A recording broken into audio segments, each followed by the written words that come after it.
Police Pakistan का सबसे ज्यादा करप्ट तरीन अदारा है। ना, ये मैं नहीं कह रहा, ये रिपोर्ट ट्रांसपेरेंसी की तरफ से जारी की जाती है। पुलिस का शुबा करप्ट तरीन करार। ट्रांसपेरेंसी इंटरनेशनल पाकिस्तान की बदअनवानी से मुतालिक सालाना सर्वे रिपोर्ट।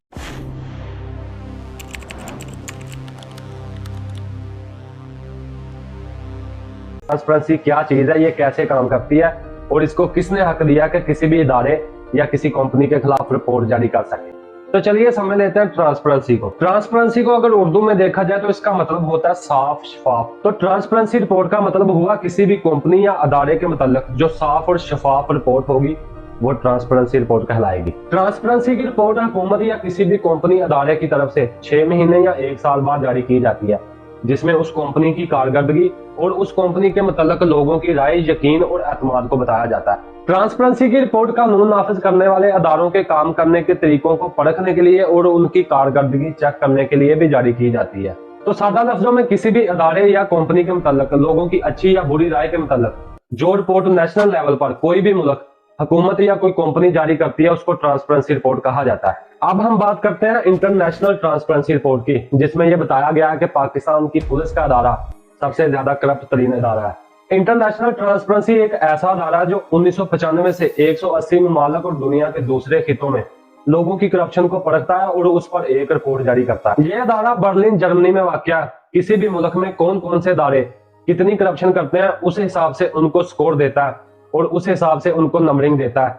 सर्वे कराने के बाद किसी भी मुल्क के सरकारी इदारों या कंपनीज के मतलब लोगों की अच्छी या बुरी राय की बेस पर रिपोर्ट पेश करता है। इसमें वो माहिरीन के हासिल करदा नताइज को भी शामिल करता है। तो सादा लफ्जों में समझें तो इंटरनेशनल लेवल पर किसी भी मुल्क के सरकारी इदारों, कंपनीज के मतलब लोगों की अच्छी या बुरी राय की बेस पर जो रिपोर्ट बनाई जाती है उसको इंटरनेशनल ट्रांसपेरेंसी रिपोर्ट कहा जाता है। पाकिस्तान के इदारों के मतलब इंटरनेशनल ट्रांसपेरेंसी ने यही रिपोर्ट शाया की है। उस रिपोर्ट में पाकिस्तान के पुलिस के इदारे को नंबर 1 पर रखा जाता है, मतलब कि पाकिस्तान में सबसे ज्यादा करप्ट तरीन इदारा पुलिस का है। तो चलिए देख लेते हैं कि इसमें कितनी सच्चाई है और हालात हमें क्या बताते हैं। 2017 की कैलकुलेशन के मुताबिक पाकिस्तान में तकरीबन 3,91,364 मर्द और 5,731 औरतें पुलिस में जॉब करती हैं। अगर अब देखा जाए तो टोटल पुलिस की नफरी की तादाद तकरीबन 4,50,000 के राउंड बोर्ड होगी, जिसमें तकरीबन 4,20,000 के करीब लोग कांस्टेबल से लेकर इंस्पेक्टर तक हैं, जिनको हुकूमत की तरफ से ना कोई सरकारी मराहत मिलती है और ना कोई अजाफी अलाउंस। अब ये कन्फर्म नहीं है कि कांस्टेबल से लेकर इंस्पेक्टर रैंक तक 4,20,000 मुलाजम करप्ट है या फिर डीएसपी से ऊपर रैंक वाले अफसरान जिनकी तादाद 30,000 के करीब है ये करप्ट है। अगर वाकई इंटरनेशनल ट्रांसपेरेंसी ने पुलिस के मुतल्लिक पाकिस्तान में सर्वे करवाया है तो जाहिर बात है कांस्टेबल से लेकर इंस्पेक्टर रैंक के मुलाजमान के मुतल्लिक ही रिपोर्ट पेश की होगी, क्योंकि तादाद इनकी ही ज्यादा है। क्योंकि पाकिस्तान की पुलिस में तकरीबन 90% के करीब तादाद इन कांस्टेबल से लेकर इंस्पेक्टर तक के जवानों की ही है, जिनको सरकार की तरफ से कोई सरकारी मराहत और अजाफी अलाउंसेस नहीं मिलते हैं। तो चलिए हम इन 4,20,000 मुलाजमान की हालात जिंदगी देखकर फैसला करते हैं कि वाकई इंटरनेशनल ट्रांसपेरेंसी ने जो रिपोर्ट जारी की है वो सच्ची भी है या नहीं। अगर पुलिस वाकई करप्ट है तो हमें क्यों पुलिस के ये मुलाजमान रेंट के घरों में रहते हुए दिखाई देते हैं? इनकी अपनी कोठियां, बंगले, महल क्यों नहीं है? क्यों वो सारी सर्विस गुजर जाने के बाद भी 3 मरले का घर तक नहीं बना सकते हैं? अगर वाकई पुलिस करप्ट है तो क्यों हमें ये मुलाजमान रोड पर खड़े होकर लिफ्ट मांगते हुए दिखाई देते हैं? किधर है इनकी अपनी कारें, स्विफ्ट, मर्सिडीज, करोला, बड़े बड़े ब्रांड की और नई गाड़ियां क्यों नजर नहीं आती हैं? क्यों वो सिर्फ अपना 30-40 हजार रुपए का मोटरसाइकिल लेने की भी इस्तात नहीं रखते हैं? क्यों ये मुलाजमान आपको वैगनों, बसों और ट्रेनों में सफर करते हुए दिखाई देते हैं? अगर वाकई पुलिस करप्ट है तो करप्ट लोगों के पास तो बहुत पैसा होता है, तो आपको क्यों इनकी बड़ी बड़ी जायदादें नजर नहीं आती हैं? क्यों आपको इनके बड़े बड़े बंगले नजर नहीं आते हैं? क्यों इनके घरों में हमें इर्द गिर्द घूमने वाले नौकर चाकर नजर नहीं आते हैं? क्यों इनके बॉडीगार्ड हमें नजर नहीं आते हैं? अगर वाकई पुलिस के ये मुलाजमान करप्ट हैं तो क्यों हमें ये उधार मांगते नजर आते हैं, टूटी फूटी चप्पलों और पुरानी वर्दी में गुजारा करते हुए नजर आते हैं? अगर वाकई पुलिस के ये मुलाजमान इतने करप्ट हैं तो क्यों आपको इनके 10-10 बैंकों में अकाउंट्स नजर नहीं आते हैं? इनके मुख्तलिफ बैंक अकाउंट में क्यों आपको लाखों करोड़ों अरबों रुपए नजर नहीं आते हैं? अरे भाई, अगर वाकई पुलिस के मुलाजमान इतने करप्ट हैं तो क्यों हमें इनके बड़े बड़े शादी हॉल्स, बड़े बड़े कारोबार, बड़ी बड़ी मिल्स, फैक्ट्रियां और गोदाम नजर नहीं आते हैं? अगर पुलिस के ये मुलाजमान वाकई करप्ट हैं तो क्यों हमें इनके बच्चे प्राइवेट आला म्यारी स्कूलों में पढ़ते हुए दिखाई नहीं देते हैं?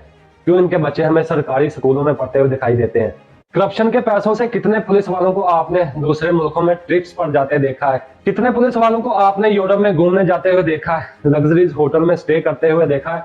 और अपनी फैमिली के साथ अच्छे होटलों में खाना खाते हुए देखा। अगर पुलिस के ये मुलाजमान इतने ही करप्ट हैं तो क्यों आपको इनका एक लग्जरी लाइफस्टाइल नजर नहीं आता है? क्यों आपको दूसरे मुल्कों में इनकी जायदादें नजर नहीं आती हैं? कितने पुलिस वालों को आपने रिटायरमेंट के बाद दूसरे मुल्क में शिफ्ट होते देखा है? बल्कि ये पुलिस मुलाजमान तो रिटायरमेंट के बाद भी एक छोटी सी दुकान बनाकर फैक्ट्रियों में मजदूरी करके या सिक्योरिटी गार्ड की नौकरी करके अपना गुजारा करते हैं। नहीं नहीं जनाब, आपने गलत सर्वे किया है और उस गलत सर्वे को आपने पब्लिश किया है। ये वही पुलिस मुलाजमान है जो 24-24 घंटे ड्यूटी करते हैं। मुश्किल हालात में लॉ एंड ऑर्डर की सूरत में आपको सड़कों पर सोते हुए दिखाई दे। हर तरह की नाजुक सूरत हाल में, जैसा कि जलसे जुलूस, हंगामे हो, लड़ाई झगड़े की कालें हो, कत्ल गारत हो, इश्तिहारी डाकुओं को पकड़ना हो या डाकुओं का पीछा करना हो, पुलिस मुकाबला हो, इलेक्शन ड्यूटी हो, मुहर्रम हराम ड्यूटी हो या रबीउल अव्वल की ड्यूटी हो, सियासी पार्टियों के जलसे हों या हड़तालें हों, आपको हर जगह पर पुलिस नजर आती है। ये वही पुलिस मुलाजमान है जिनको ना तो ड्यूटी पर पहुंचने के लिए कोई कन्वेंस दी जाती है और ना कोई ड्यूटी पर खाना दिया जाता है,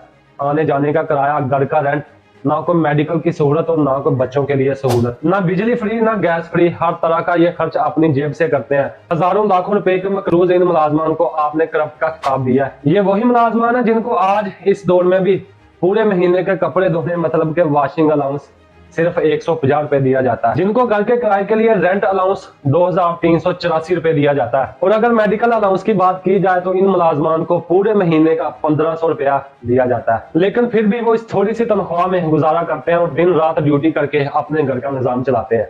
लेकिन इसके बावजूद भी माहिरीन की रिपोर्टों को इतनी तरजीह दी जाती है कि किसी के खिलाफ भी कुछ भी पब्लिश कर दिया जाता है। अगर तो वाकई पुलिस करप्ट अदारा है तो ये सारे हालात जो मैंने आपको पुलिस के मुतालिक बताए हैं, इनका जवाब कौन देगा? अगर तो कोई जवाब नहीं है तो हम आपसे रिक्वेस्ट करते हैं कि अपने सर्विस को दुरुस्त करें, खुद पाकिस्तान में आकर लाइव लोगों से पूछा करें और उन वीडियोस को भी प्रूफ के साथ इंटरनेशनल ट्रांसपेरेंसी रिपोर्ट के साथ शाया किया करें, ताकि पता चल सके कि असल करप्ट कौन लोग हैं, लेकिन बताया किनको जा रहा है। वैसे आईजी पंजाब डॉक्टर उस्मान साहब ने इसका बहुत खूब जवाब दिया है। वो बताते हैं कि इंटरनेशनल ट्रांसपेरेंसी ने 2-3 हजार लोगों से डाटा इकट्ठा किया है और उस बेस पर हमें करप्ट कह दिया है, जो कि बिल्कुल दुरुस्त रिपोर्ट नहीं है। लेकिन जो भी है, ये सारा कुछ जो मैंने अभी आपको बताया ये मेरी खुद की राय है और ये सारा कुछ मैंने खुद नोट किया है। आप इसके बारे में क्या सोचते हैं आप कमेंट सेक्शन में लिख सकते हैं। जज़ाक।